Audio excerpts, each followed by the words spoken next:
It's a few years ago now, but it feels like quite recently that I wrote this song. I was bombarded, as I'll bet were you, by the news of wars in all those far-off exotic places. I believe it was Sudan and Somalia and all of those the North African countries, and as well as Afghanistan and Iraq, and things go on and on and on. And we can easily disassociate from all of that, but once you really start opening your heart to these are real people, these are real children, these are real refugees, these are real suffering people.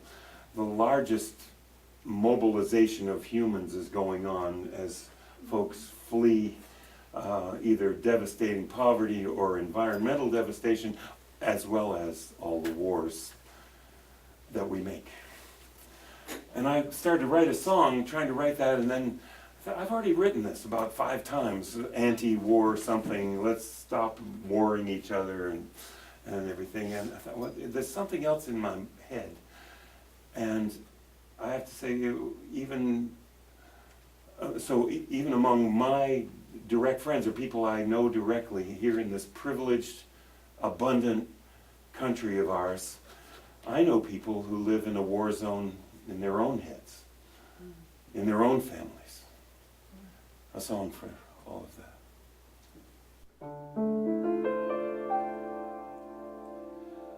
I am waiting in the silence. I am waiting for the dawn.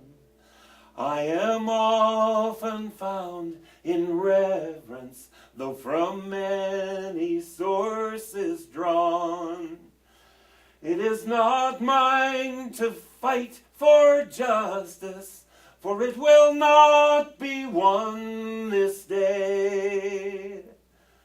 I am peace, and I am waiting for the lost to find their way.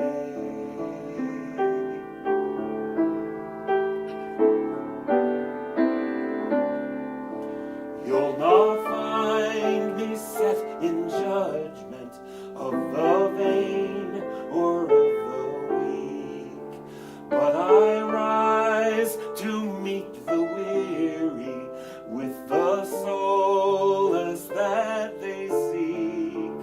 Still I have not fed the hungry, nor strewn wealth among the poor. I am peace, and bring but mystery, and the patience to endure. I cannot save the suffering from their anger and their pain. Only open doors of insight, so the healing comes again. To the proud I am elusive, to the humble I am near. May the broken rise and look beyond the trappings of their fears.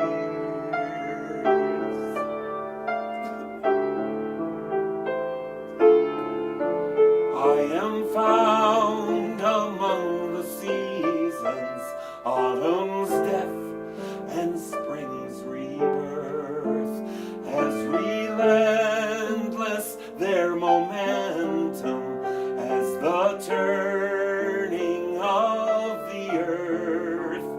All are welcome in my presence, for only love can conquer hate. I am peace, and for the harvest I have planted and will wait.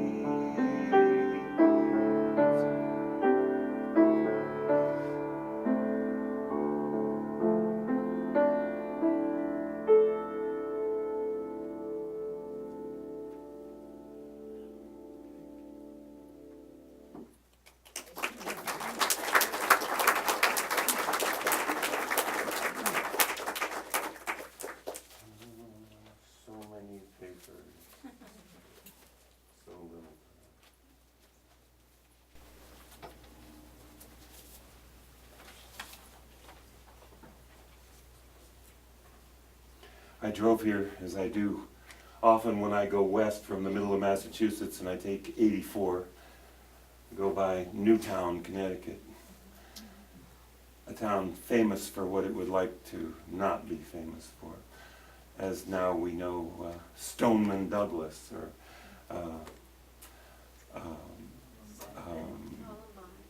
name them all. Yeah. Santa Fe. I was looking for Columbine. Amazing how geographic places have this significance. When I was a kid, these towns in the South became famous for what I thought was racism, but actually it was integration. And Little Rock, and you know, we could hope that we could be famous for something, as we like to say we're famous here for Joseph Priestley, but people, towns, communities take on this yoke of healing and grieving for a disastrous event that happens. I just like to say this as a guy a long time ago. I'm big for my age, but a long time ago, I was in the Army. And I did not go to Vietnam. I ended up in the Army Jazz Ambassadors Band and actually played guitar in the Army. But I went through basic training, and I learned how to take apart an M14 first, and then an M16, and got a marksman badge. And I can tell you I've never fired a weapon ever since, but I know how they work. That M14 was what you'd think a big warlike weapon would be. It's heavy. When you shoot, it has a big kick to it, and they'd say, watch out, you know, park it right on your shoulder or you'll hurt yourself. Then came the M16, which was already in use in Vietnam, but they were just beginning to use it in training at that point. It was light. It was a space weapon. It fired so fast you couldn't even hear the individual shots. And at one point, I don't know why I did this, but they say never volunteer for anything in the Army. Someone said, who's got a college diploma? And I raised my hand with about 6 other people. And they picked 4 of us. You know, you could be taking out the garbage or something, but they said, okay, we're going to do a demonstration of firepower. And so for the 200 in our, what is that called, a troop, they had the 4 of us shoot at something. And this, you know, this haunted me for some years. I've been recalling that it was a tree, but it may not have been a tree. I mean, they can't destroy a tree with every training group at Fort Dix, New Jersey, can they? A tree that took years and years to grow. Maybe it was just some kind of cylindrical pile of something. And they said, okay, you 4, just put the thing on automatic and just shoot. And the gun gets hot. You fire a clip and it just completely destroyed that thing that I remember as a tree. Maybe it was not. I wish it were not. And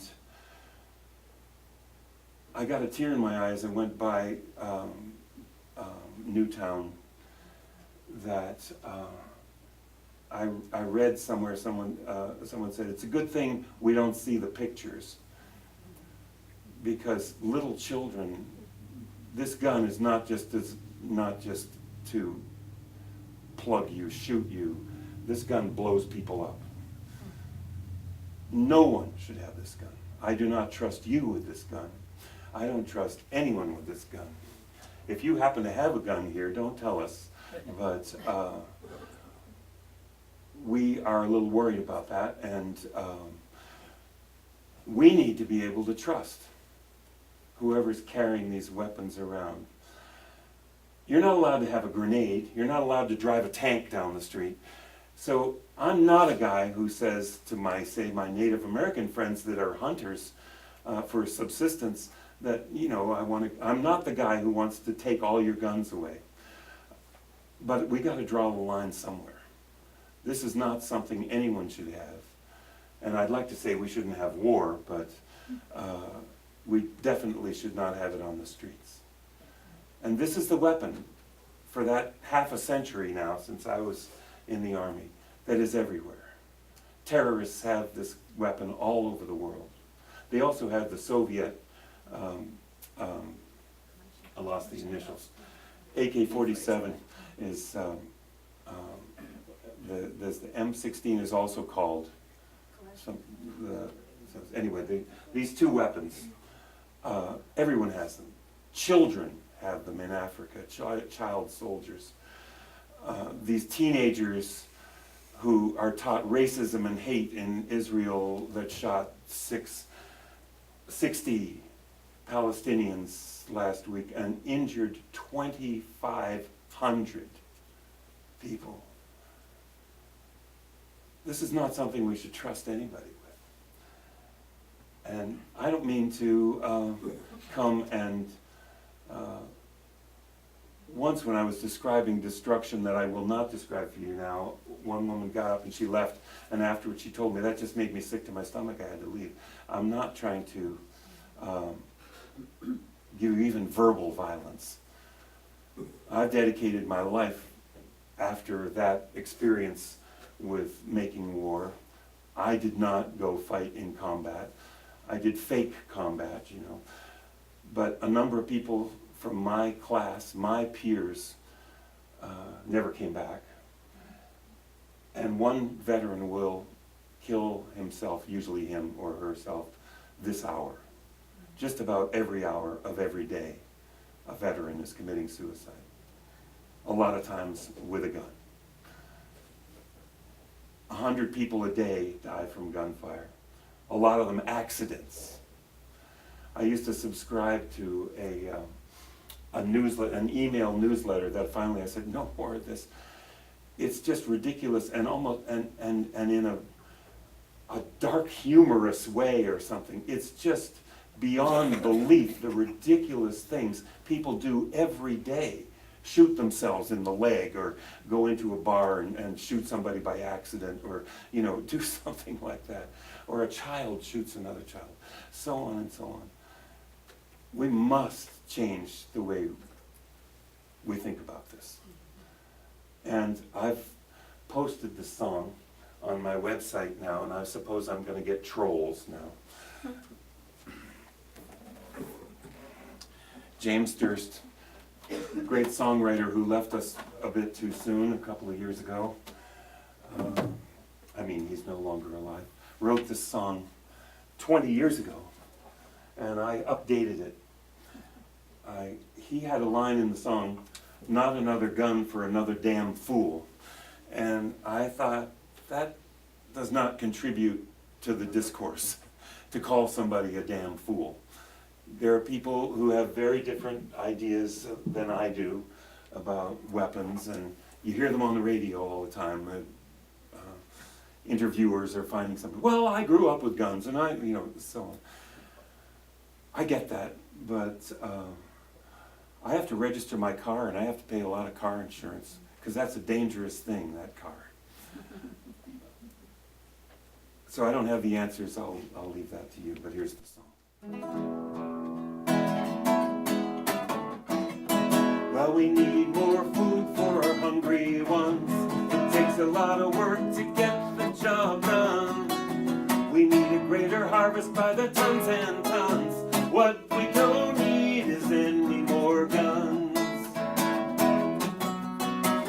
Well, we need education for our younger ones. It takes a lot of work to get the job done. We need safer schools for our daughters and our sons. What we don't need is any more guns. 'Cause any more guns is many more tears. We've got enough guns for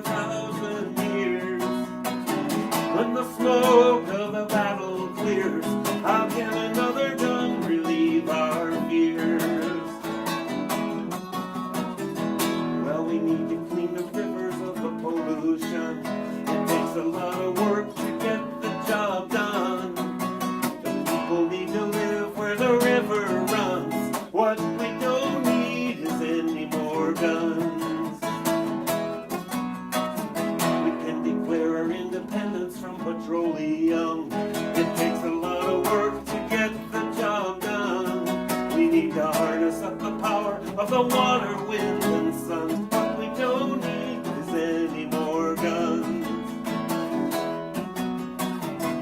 'Cause any more guns is many more tears. We've got enough guns for 1,000 years.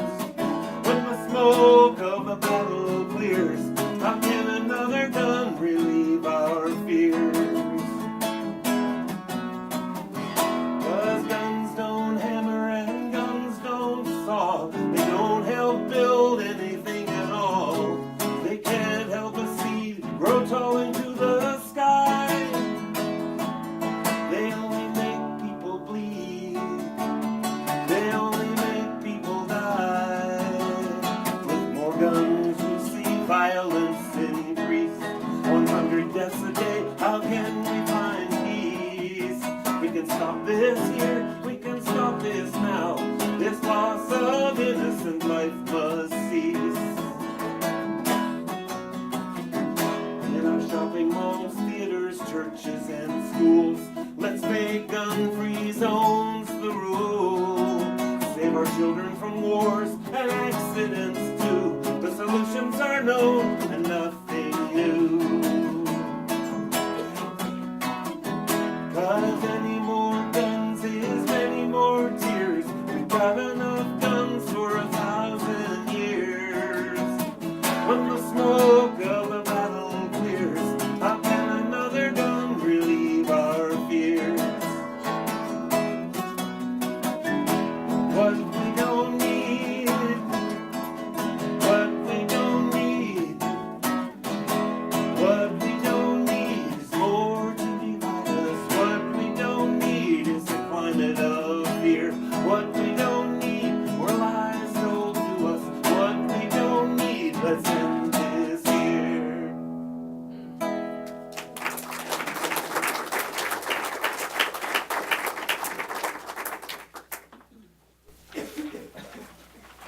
So in just thinking what I would call a little extended introduction to each of these two songs and a little bit of talk from a large white male again. It is so therapeutic to drive a long way and get people to pay attention to you that I like this. So I write these songs and I have words left over. I know you noticed that election a couple of years ago. That's all I'm going to say about that. I know we don't need to mention any names or political parties. I think what a lot of us have noticed is not enough people are voting. And I was so proud of the kids from Parkland, this nationwide movement that came up, and my daughter, 14, just had to go to the march and to the gathering in Boston. And of course the big one was in DC, and I thought we'd have a small one in Boston. There were 100,000 people on Boston Common, and you know, she and her friends made signs, and you know, so happy to see them participating in this way we do democracy. You know, her friend, who's, well, she's not from Ghana. She was born in America, but her parents are from Ghana. Her parents wouldn't let her go. The idea of it scared them so much to get out on the street and demonstrate. No, we're not doing that. So maybe that's a lesson, you know, that she sees her friends going, and it was all peaceful, and it was happy, and what a party, and so on. That's, you know, that's the way we would hope America could be. I discovered in, I have to put the glasses on again for this. I discovered in February there was a contest for a Turn Out the Vote song, and I had 2 weeks left. And I don't have a Get Out the Vote song, so I thought, but who are these people? And I looked at their bios, and they were all academics from different universities. 3 of them, the mainstays, were from Tufts University, which is our universalist university, which, you know, I started at a Universalist church. I didn't go to Tufts, but I feel like I'm related somehow. So I wrote to them and said, you know, who are you? And I am collecting songs too, I'd love to know what you know. And I got an email back just encouraging me to please write a song. And So I got the song in by February 28th. The deadline was February 28th. And made a quick recording of the song. And then about 3 weeks later, I got an email and said, well, congratulations, you didn't win, but we got, right at the end, we got bombarded with so many good songs that we're not just going to put first, second, third prize on the website, but we're going to put they're going to put about a dozen songs on the website. I haven't looked to see if they're there already. And the next thing is to make a video of the songs, and you can pick any song. So not just me, but anybody. So a bunch of beautiful kids could make a video of my song and dance around, and we'll see what happens. So anyway, we're going to get a lot of turn out the vote songs in the next 6 months, and you know what you got to do. We must raise our voices and speak about what we believe in, and save this world, because there's not a lot of time. Won't be victims, won't be afraid. We got to heal the broken world we made. Make a change, make a choice. The world needs your voice. Register, I could turn this on, that would help. Register your intention. Rock the boat. You can't complain if you don't vote. Express yourself. Get everybody out. The world needs your voice. Here's the chorus now. The world needs your voice. The world needs your voice. Make a change. Make a choice. The world needs your voice. Raise your voice, now is the hour. One voice that many, speak truth to power. Cry in anguish, shout and rejoice.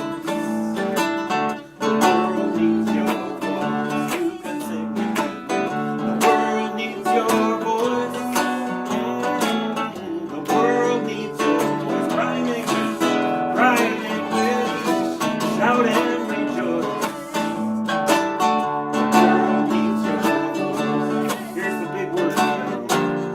Forces of exclusion, obfuscation, and confusion. The heads of power, those in the shadows, feel the rising tide. They're gonna know which way the wind blows. Raise the spirit, raise the groundswell, raise consciousness, raise a little hell. Faith resounding, a joyful noise.